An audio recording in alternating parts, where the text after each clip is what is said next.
Imagine growing up believing one day you would hand something down to your children, only to suddenly feel like it all ends with you.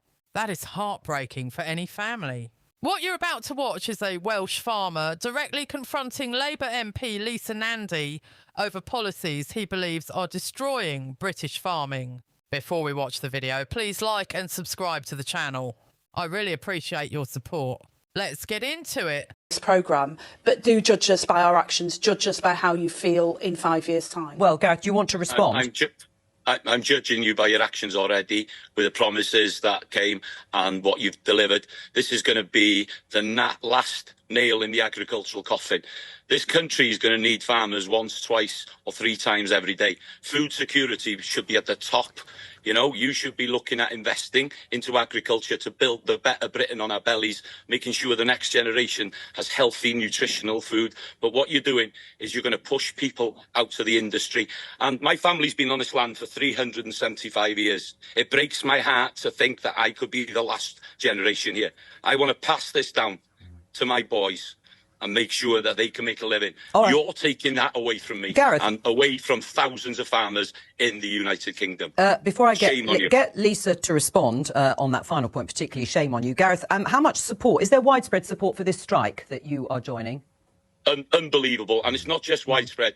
I've got quite a big social media following, and a lot of people have been on board this morning, and a lot of the general public know there's going to be food inflations around the corner, and the poorer people, the people that Labour should be protecting, are the ones that won't be able to afford the food, because we're going to have to put a 20% hike on our foods. All right, well, let me get... They have to listen. Yes. They have to listen for once to the people that are on the coalface. Don't do what Margaret Thatcher did to the miners. Protect your farmers going forward. We need you to steer our agricultural sector for food security, to make sure we can feed the poorer people in our society. All right, Gareth, let me let Lisa... Too late. Right, well, I mean, that is a pretty impassioned plea to you there, and shame on you. It absolutely is. And Gareth, can I just say to you that, first of all, we did introduce a funding in the budget that is... I think that is why so many people connected with this clip almost instantly, because underneath the politics, this was really about fear.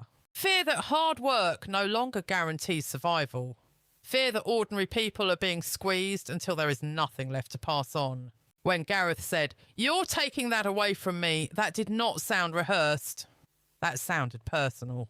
And this is where I think Labour has a real problem politically. A lot of farmers already feel ignored, talked down to, or treated like they are standing in the way of progress instead of being the people feeding the country every single day. At the same time, most people sitting at home right now are already struggling with food prices, energy bills, rent, mortgages, and the general cost of living. So when farmers start warning that food inflation could get even worse, people listen differently now because they are already feeling pressure themselves.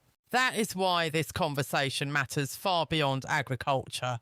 This is really about whether people still believe the government understands how ordinary families are actually living right now. And honestly, I think that is the part Nandy struggled with in this exchange. Because Gareth was not throwing political slogans at her. He was speaking emotionally about family, survival, legacy, and losing a way of life that has existed long before most politicians ever arrived in Westminster. That kind of frustration is very difficult to argue away. And whether people support Labour or not, I do think moments like this are becoming more common across Britain. More people feel unheard. More people feel decisions are being made by politicians who do not fully understand the consequences outside London and Westminster circles. You can feel that growing disconnect now. And if governments ignore that feeling for too long, frustration eventually turns into anger, politically, socially, and economically. Because once farmers start feeling abandoned, a lot of ordinary people start asking the same question. If the people producing the country's food are struggling to survive, what exactly is going wrong here, and what is the solution to this problem? Please leave your thoughts in the comments section. If you want more conversations like this, stay with the high ground.